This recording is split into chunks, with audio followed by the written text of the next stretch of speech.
Red Station, les infos, Simon Soudin. Bonjour à tous, dans l'actualité de ce lundi 21 novembre, ça y est, la Coupe du Monde qui se déroule cette année au Qatar a débuté.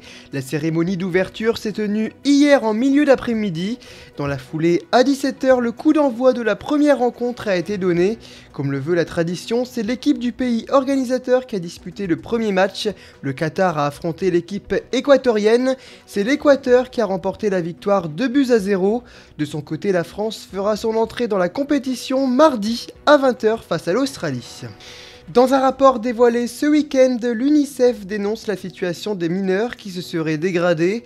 Ce rapport évoque les problèmes de mal-être, de violence familiale ou encore de scolarité. On apprend que plus d'un enfant sur 5 vit sous le seuil de pauvreté et que parmi eux, plus de 40 000 n'ont pas de domicile fixe.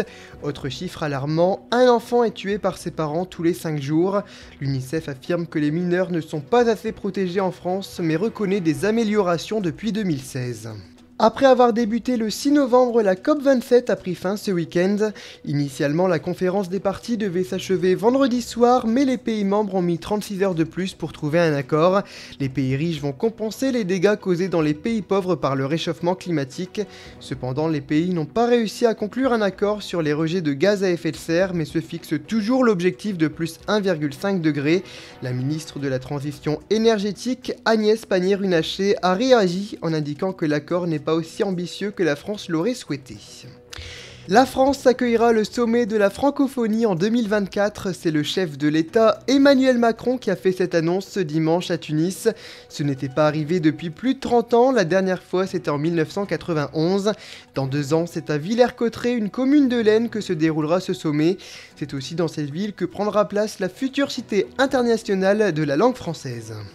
Un projet de 3ème voie sur l'A25 est en cours de réflexion. La partie concernée serait l'axe Armentières jusqu'à l'échangeur d'Anglo. La direction régionale de l'environnement, de l'aménagement et du logement souhaite connaître l'avis des usagers sur ce projet. Il y a quelques jours, une enquête a été mise en ligne. Vous avez jusqu'à début décembre pour y répondre.